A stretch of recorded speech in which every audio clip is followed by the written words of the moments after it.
Hello friends, हमारे channel पे आपका बहुत बहुत स्वागत है। आज देखिए, आज आप लोग के पार्ट 4 होने वाला है। और इसके पहले वीडियो में हम बता दिए थे कार्बनिक यौगिक और अकार्बनिक यौगिक में अंतर क्या है, यानी ऑर्गेनिक कंपाउंड और इनऑर्गेनिक कंपाउंड में डिफरेंस क्या है। और इसके बाद हम बताए थे टेट्रावैलेंसी ऑफ कार्बन, ठीक है, कार्बन के चतुसंयोजकता क्या है। तो आज होने वाला है विटल फोर्स थ्योरी, जिसको हिंदी में कहते हैं हम लोग जैव या जीवन शक्ति का सिद्धांत। बहुत इंपॉर्टेंट है, ठीक है, एकदम रसीला है, मजेदार है। बस ध्यान से देखते रहना है और पढ़ते रहना है। तो चलिए अपने टॉपिक पे बात करते हैं, ज्यादा समय न लेते हुए। तो देखिए, आज का टॉपिक क्या है, जैव या जीवन शक्ति का सिद्धांत। ठीक है, जीवन शक्ति का सिद्धांत क्या है भाई, किसे कहते हैं इसे, हम समझेंगे सरल भाषा में, ठीक है, बेहतरीन तरीके से। देखिए, पहले यहाँ बात ये आती है कि जो हमारा विटल फोर्स थ्योरी है, आखिर है क्या, इसको किसने प्रतिपादित किया है ना, किसने निर्माण किया, उसके बारे में हम एक एक पॉइंट को तोड़ तोड़ के समझेंगे, ठीक है। देखिए, पहले बात करता है कि जैव शक्ति का सिद्धांत क्या है, ठीक है। तो सुनिएगा, स्वीडन के रसायन शास्त्री बर्जीलियस ने 1815 ईस्वी में एक सिद्धांत का प्रतिपादन किया, जिसे जैव शक्ति का सिद्धांत कहते हैं। मतलब बर्जीलियस जो साइंटिस्ट था, वो क्या था कि 1815 में एक सिद्धांत का प्रतिपादन किया, एक सिद्धांत दिया। उस सिद्धांत को कहते हैं जैव शक्ति का सिद्धांत या विटल फोर्स थ्योरी कहते हैं। अब इसके बाद आती है कि इसमें और क्या क्या बातें हुई। तो और बताए कि इस सिद्धांत के अनुसार, किस सिद्धांत के अनुसार, जैव शक्ति के सिद्धांत के अनुसार, इस सिद्धांत के अनुसार उन्होंने बतलाया कि जैव पदार्थों में उपस्थित एक अदृश्य शक्ति के प्रभाव से ही कार्बनिक यौगिक की उत्पत्ति होती है, और इस सिद्धांत का नाम जैव शक्ति पड़ा। मतलब कहें, जैव शक्ति के सिद्धांत के अनुसार उन्होंने बतलाया, जो बर्जीलियस था, कि जो कार्बनिक यौगिक की जो उत्पत्ति है एक अदृश्य शक्ति के प्रभाव से होता है, अटेंडम, अदृश्य शक्ति के प्रभाव से होता है। जैव पदार्थ मतलब सजीव पदार्थ, ठीक है ना। और इसी अदृश्य शक्ति का नाम उन्होंने दिया जैव शक्ति रखा, मतलब जीवन शक्ति का सिद्धांत रखा, ठीक है। अब इसके बाद बात आती है कि सिद्धांत तो दे दिया 1815 में, लेकिन निर्माण कैसे किया। इसके पहले जो साइंटिस्ट थे बर्जीलियस, उनका कहना था कि कार्बनिक पदार्थ का निर्माण कोई नहीं कर सकता है इस इंडिया में क्या मतलब वर्ल्ड में, ठीक है ना। कार्बनिक यौगिक का निर्माण कोई नहीं कर सकता है, लेकिन उसी का शिष्य था ओहलर, बर्जीलियस का शिष्य ओहलर, जो जर्मनी का रहने वाला था। वो क्या था, वो कहा कि गुरुजी आप तो बहुत अहंकार में बात कर रहे हैं, धरती वीरों से खाली नहीं है, उसको हम निर्माण करेंगे, जहां तक प्रयास होगा हम प्रयास करेंगे। तो कहा किया कि प्रयोगशाला में यूरिया का संश्लेषण, यानी यूरिया का निर्माण कैसे किया, सुनिए आप लोग। कहा किया कि 1828 में जर्मनी के रसायन शास्त्री बर्जीलियस का शिष्य ओहलर ने अमोनियम साइनेट को गर्म करके यूरिया नामक पहला कार्बनिक पदार्थ का निर्माण किया, जिसे ओहलर के सिद्धांत से बर्जीलियस को काफी जोर से झटका लगा। झटका इसलिए लगा, 11,040 का वोल्ट लगा, इसलिए लगा कि बर्जीलियस का कहना था कि कार्बनिक यौगिक का निर्माण प्रयोगशाला में कोई नहीं कर सकता है। लेकिन कहा किया कि बर्जीलियस का शिष्य ही ओहलर ने, जो जर्मनी का रहने वाला था, अमोनियम साइनेट को गर्म किया और पुनः पहला कार्बनिक पदार्थ प्रयोगशाला में बनाकर दिखा दिया। एकदम चमत्कारी छा गया, पूरा वर्ल्ड में नाम रोशन कमा लिया, और कमा भी रहा है अभी ओहलर। तो कैसे निर्माण किया देखिएगा जरा, यहाँ पे पूरा आंसर लिखते हैं। कहा किया कि स्वीडन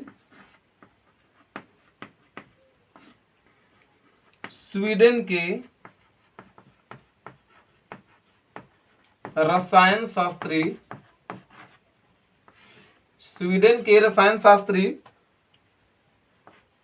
वर्जीलियस ने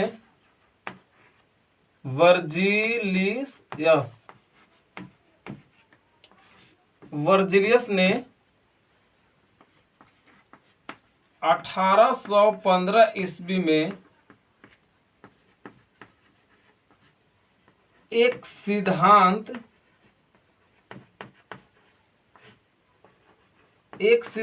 का प्रतिपादन किया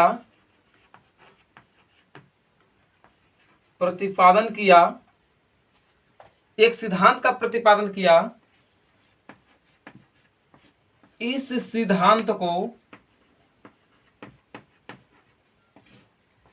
सिद्धांत को जैव शक्ति का सिद्धांत कहते हैं।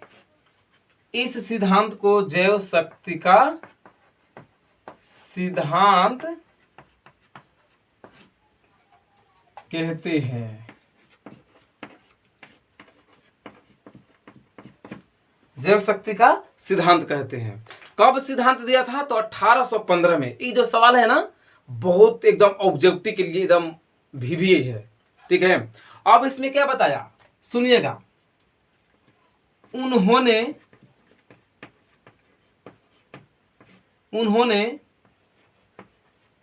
यह बतलाया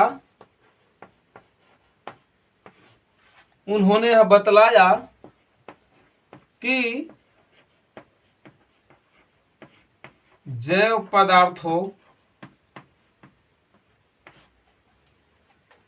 पदार्थों में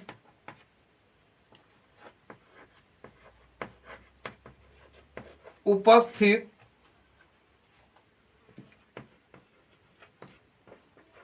एक अदृश्य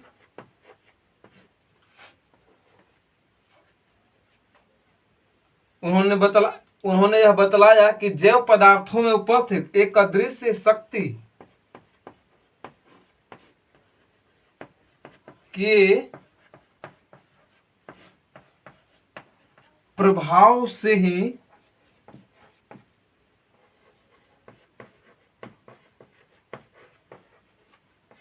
कार्बनिक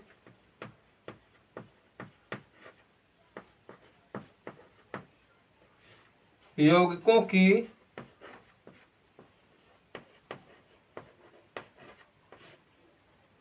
एक अदृश्य शक्ति के प्रभाव से ही कार्बनिक यौगिकों की उत्पत्ति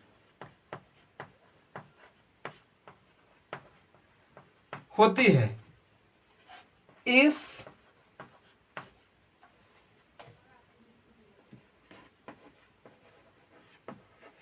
अदृश्य शक्ति का नाम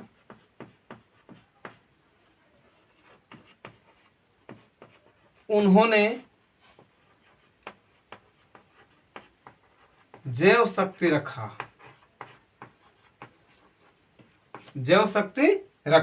ठीक है।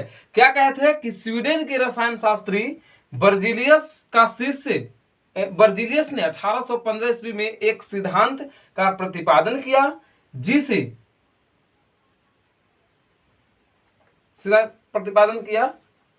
इस सिद्धांत को जैव शक्ति का सिद्धांत कहते हैं। उन्होंने यह बतलाया, इस सिद्धांत के अनुसार उन्होंने यह बतलाया कि जैव पदार्थों में उपस्थित एक अदृश्य शक्ति के प्रभाव से ही कार्बनिक यौगिकों की उत्पत्ति होती है। इस अदृश्य शक्ति का नाम उन्होंने जैव शक्ति रखा।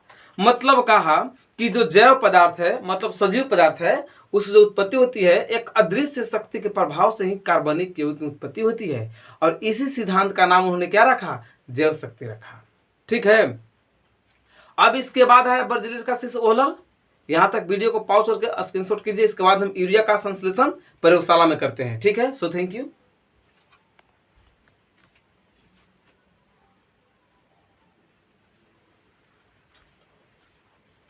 चलिए अब नेक्स्ट देखिए। नेक्स्ट क्या कह रहा है कि प्रयोगशाला में यूरिया का संश्लेषण, प्रयोगशाला में यूरिया का निर्माण कैसे करेंगे हम। ठीक है। तो देखिए हम यूरिया का निर्माण कैसे करेंगे लैब में। ठीक है। पहले आए थे क्या है, उसके बाद बर्जीलियस के बाद आए ओहलर।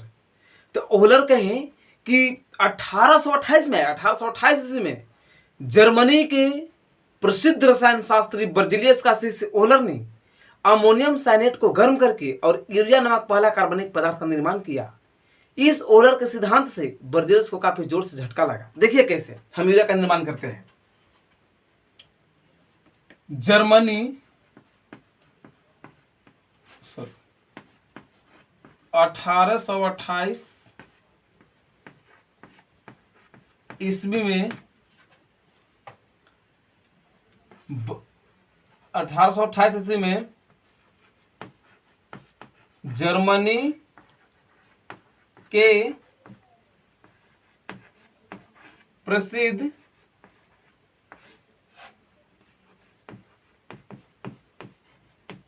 रसायन शास्त्री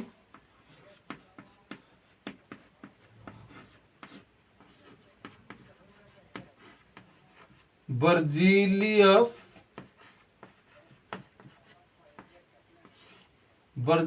का शिष्य ओहलर ने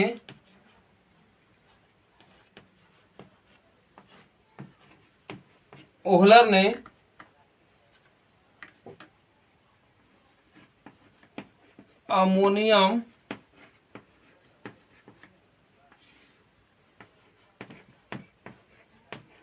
साइनेट को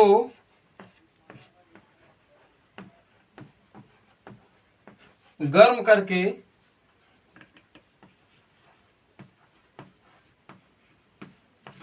यूरिया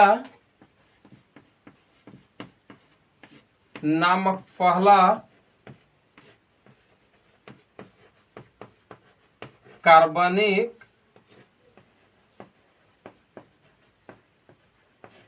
पदार्थ का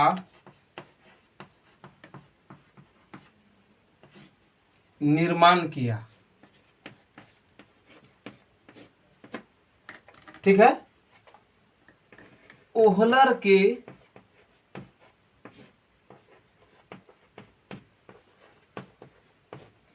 इस सिद्धांत से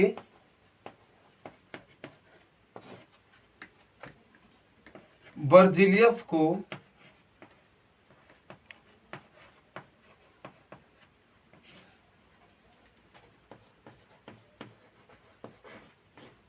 काफी जोर से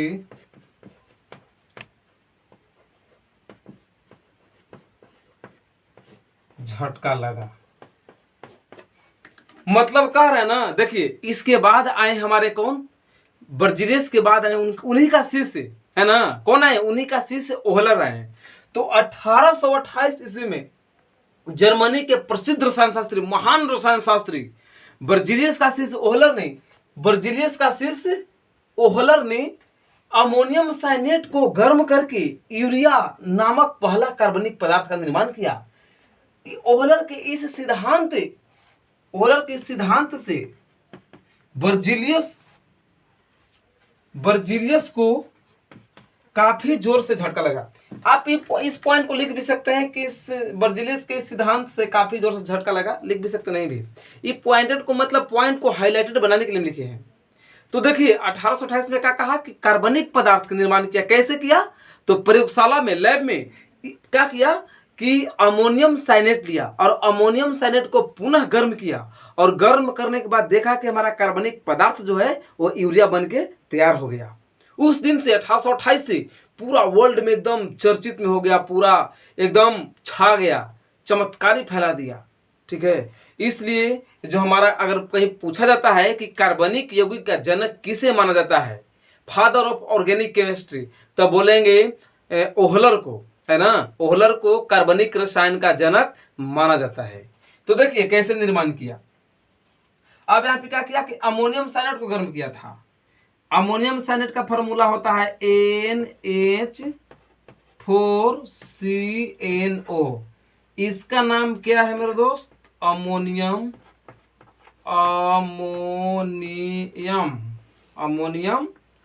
साइनेट। अमोनियम साइनेट इसको पुनः क्या किया, गर्म किया। क्या किया, गर्म किया, यानी उष्मा देगा तो गर्म ना होगा, गर्म किया तो क्या बना, यूरिया बना। ठीक है ना, ये टूटा, ये जब गर्म किया ना इसके साथ तो ये टूटेगा तो बना देगा NH2CO और NH 2। ठीक है, इसका नाम क्या हो गया, इसका नाम हो गया यूरिया, इसी का नाम हो गया यूरिया। यूरिया नामक पहला कार्बनिक पदार्थ का ओहलर ने प्रयोगशाला में निर्माण किया था। ठीक है ना, और इसी के निर्माण करने की वजह से इतना चर्चा हो गया उसका, इतना कि गुरु गुड़ और चेला चीनी बन गया। ठीक है ना, तो चलिए आप यहाँ तक समझ गए होंगे, वीडियो को पॉज करके स्क्रीनशॉट कर लिया कीजिए।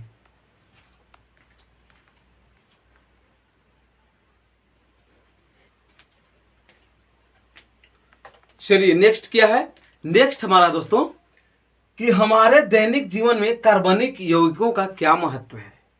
हमारे दैनिक जीवन में कार्बनिक यौगिकों ऑर्गेनिक कंपाउंड का क्या महत्व है। तो देखिए क्या महत्व है, हमारे दैनिक जीवन में कार्बनिक यौगिक का काफी महत्व है, बहुत अधिक महत्व है।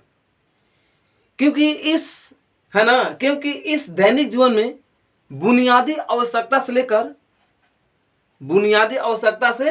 लेकर क्या होता है कि प्राप्त जो श्रृंगार की वस्तुएं हैं, हमारे बुनियादी आवश्यकता से लेकर साज श्रृंगार तक की वस्तुएं कार्बनिक यौगिक से ही बनाई जाती है। क्योंकि आज दुनिया का शायद ही कोई ऐसा क्षेत्र है जहां कार्बनिक यौगिक का प्रवेश न हुआ हो। जैसा कि हमारे भोजन से लेकर कपड़ा तक, परिवहन से लेकर खिलौना तक, साज श्रृंगार तक की वस्तुएं, डीजल, पेट्रोल, किरोसिन, रंग, प्लास्टिक, चमड़ा, दवा, ये सब जितना है ऑब्जेक्ट, जितना वस्तु है, ये सब कार्बनिक यौगिक से ही बनाई जाती है। पहले क्या क्या पॉइंट हमारा क्या है कि हमारे दैनिक जीवन में कार्बनिक यौगिक का क्या महत्व है। तो हमारे दैनिक जीवन में कार्बनिक यौगिकों का काफी महत्व है। इस आधुनिक युग में साज श्रृंगार तक की वस्तुएं, साज मतलब सजाने वाला, और श्रृंगार मतलब लिपस्टिक हो गया, है ना, काजल हो गया, और श्रृंगार बहुत सारे हो गया लगाने वाले, जो लड़कियां बहुत लिप ग्लोज लगाती है ना, उसको तो हम लोग को उतना मालूम नहीं होगा क्योंकि लड़कियां मतलब हजारों कॉस्मेटिक सामान के वो सब नाम जानती है। ठीक है ना, तो क्योंकि उस सबका जो माइंड है ना, श्रृंगार में ज़्यादा माइंड डेवलप करता है। ऐसा कोई बात नहीं कि श्रृंगार में करता है, जैसे जहाँ तक मेरा उम्मीद है कि लड़कियां के अगर दुकान करने के लिए अगर 10,000 रुपये दे दिया जाए ना, तो उसको सामान लेने के लिए समाप्त कभी ना होगा, है ना, ऐसा मतलब माना जाता है और देखा भी गया है। तो देखिए कह रहा है कि हमारे दैनिक जीवन में कार्बनिक यौगिक का क्या महत्व है। तो हमारे दैनिक जीवन में कार्बनिक यौगिकों का काफी महत्व है। इस आधुनिक युग में है ना, यानी बुनियादी आवश्यकता से लेकर साज श्रृंगार तक की वस्तुएं कार्बनिक यौगिक से ही बनाई जाती है। क्योंकि आज दुनिया का शायद ही कोई ऐसा क्षेत्र है जहां कार्बनिक यौगिक का प्रवेश न हुआ हो। हर जगह कार्बनिक यौगिक है जो कार्बन से मिलकर बना है। ठीक है, जैसा कि हमारे भोजन से लेकर कपड़ा तक, परिवहन से लेकर खिलौना तक, साबुन, डीजल, पेट्रोल, किरोसिन, रंग, प्लास्टिक, चमड़ा, दवा, ये सब कार्बनिक यौगिक का ही उदाहरण है। मतलब कहने का मतलब ये ना कि हमारा दैनिक जीवन में जितना भी हम चीज यूज करते हैं वो सब में कार्बन है। साबुन में भी है, डीजल में भी है, पेट्रोल में भी है, किरोसिन तेल में भी है, चमड़ा में भी है, दवा में भी है, खिलौना में भी है। मतलब जितना भी, शायद ही ऐसा क्षेत्र बोल रहे हैं ना, जितना भी धरती पर वस्तु है वो लगभग सब में कार्बन है। तो ये बताइए हमारा जिंदगी के लिए इंपॉर्टेंट हुआ कि नहीं हुआ? बहुत हुआ। तो आप लिख सकते हैं जैसा कि हम बोलेंगे। हाँ, जब भी आप लोग बैठिए तो कॉपी पेन के साथ बैठिए। देखिए इसका आंसर क्या बोलेंगे कि हमारे दैनिक जीवन में कार्बनिक यौगिक का काफी महत्व है। अतः इस आधुनिक युग में बुनियादी आवश्यकता से लेकर साज श्रृंगार तक की वस्तुएं कार्बनिक यौगिकों से ही बनाई जाती है। क्योंकि आज दुनिया का शायद ही कोई ऐसा क्षेत्र है जहां कार्बनिक यौगिक का प्रवेश न हुआ हो। जैसा कि हमारे भोजन से लेकर कपड़ा तक, परिवहन से लेकर खिलौना तक, साबुन, डीजल, पेट्रोल, किरोसिन, रंग, प्लास्टिक, चमड़ा, दवा, ये सब कार्बनिक यौगिक का ही उदाहरण है। इसलिए हमारे दैनिक जीवन में काफी इसका भूमिका है और काफी महत्व इसका है। ठीक है, तो चलिए इसके बाद हम चलते हैं अप्रूप के बारे में। किसके बारे में? अप्रूप के बारे में। अप्रूप के बारे में चलते हैं। चलिए इसके बारे में हो गया।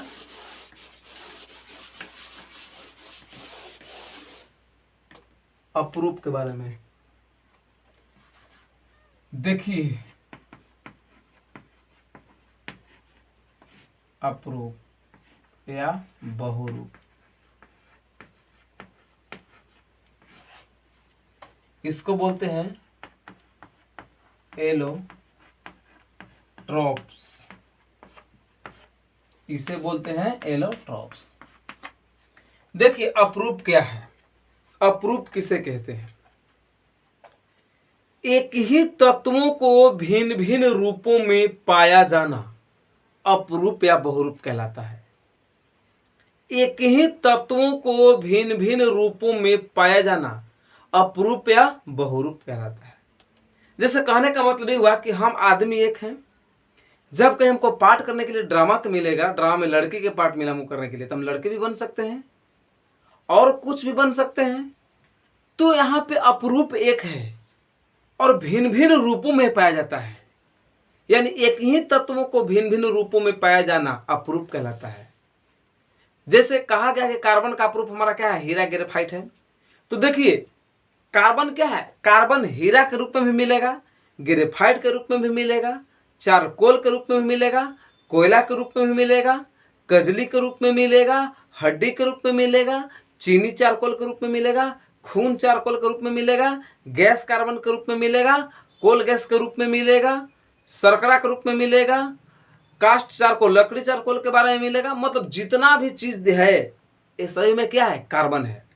तो कार्बन है अपना अपना रूप चेंज कर रहा है, कह रहा है कि एक ही तत्वों को भिन्न भिन्न रूपों में पाया जाना कार्बन क्या कहलाता है? अप्रूप कहलाता है।